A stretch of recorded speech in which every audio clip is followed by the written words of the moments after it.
Stephanie Land was in her 20s when she found herself living below the poverty line, escaping an abusive relationship and solely responsible for raising her little girl. My daughter learned to walk in a homeless shelter.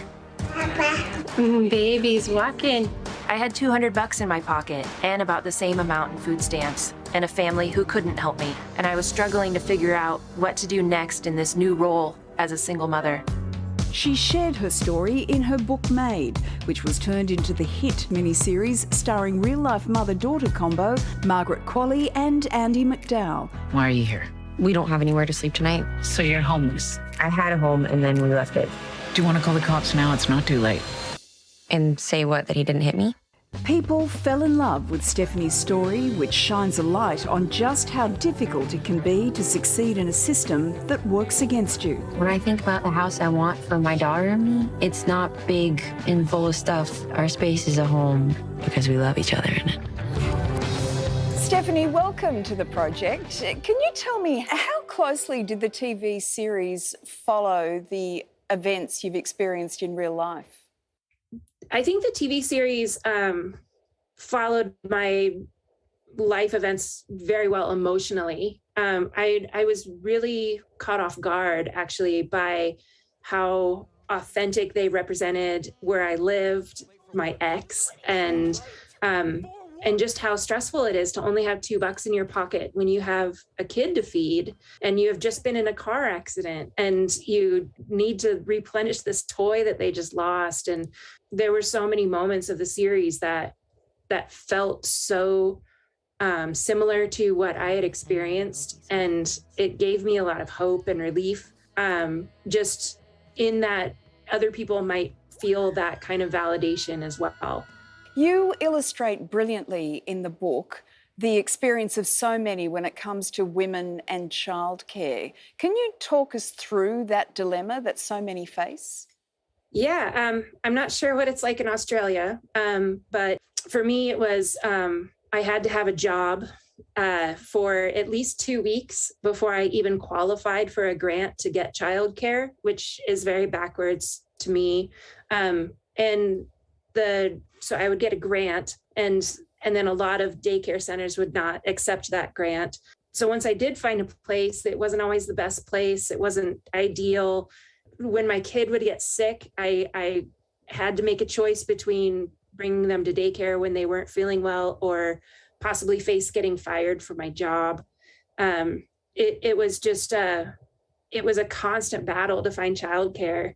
What was it like for you, Stephanie, struggling to make ends meet while you were cleaning the homes of these super wealthy people in the community? I think I felt a lot of guilt and a lot of failure. Some of my clients were my age, and I didn't fully understand that they had a lot of invisible support systems that I didn't, whether it was parents who paid for a down payment on a house or a college education or both, or, a car, or I didn't have anyone that I could ask for even $100. And somehow that translated to me failing as a person and as a human being. The hardest things were cleaning their kids' rooms and just, seeing these huge bedrooms with fancy bunk beds and toys. And it was all stuff that my kid didn't have. And at the time I thought would never have. Now, Stephanie, a few days ago, British influencer Molly May Haig went viral for her comments on work ethic and opportunity. I want to play that for you now and get your thoughts. Beyonce has the same 24 hours in a day that we do. You're given one life and it's down to you what you do with it. When I've spoken about that before in the past, I have been slammed a little bit with people saying, it's easy for you to say that, you've grown up and you've not grown up in poverty, you've not grown up, with major money struggles. So for you to sit there and say that we all have the same 24 hours in a day, it's not correct. And I'm like, but technically what I'm saying is correct. We do. So I understand that obviously we all have different backgrounds and we're all raised in different ways and we do have different financial situations. But I think if you want something enough, you can achieve it. And it just depends to what lengths you want to go to get where you want to be in the future. What do you reckon, Stephanie? Is it as simple as that? Oh, I'm thinking, okay, I slept on the couch because our bedroom was too cold to sleep in. we slept on this like fold out love seat with my toddler punching me and kicking me in the face. I was up all night because I was worrying about whether or not I was going to be able to pay the heating bill. I had to get up first thing in the morning, do a very physical job, and then do online classes that evening, all while taking care of a very willful 3-year-old who is always 2 steps in front of me. I mean, there's so many things, and that is just my very unique experience. And it's a very privileged experience. I'm a white person. I'm not an immigrant. I speak English. I speak eloquently, and I can pass as middle class. There are so many people who are not in that situation and have such a harder time than I could have ever imagined. And people are born into privilege. So I can imagine that they would think like, oh, well, I have the same amount of time that Beyonce does, but that it just kind of goes into the whole bootstrap myth. Like if you pull yourself out by the bootstraps and you work hard enough, you'll make it. But really, that's not the case when you're talking to a bunch of people who don't even have shoes. Now, you still live in Missoula. In many ways, your life hasn't changed a lot.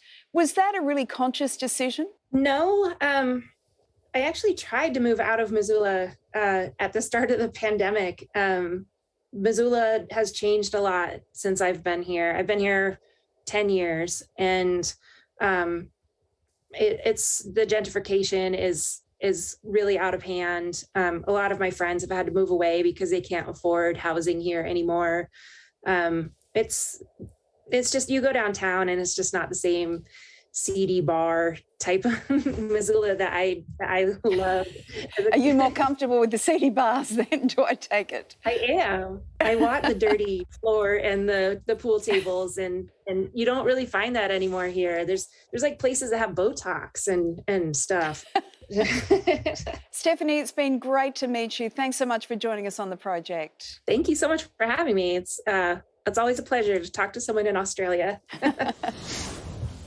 And Stephanie Land's memoir, Made, is available right now. It is a fabulous read and the series is brilliant.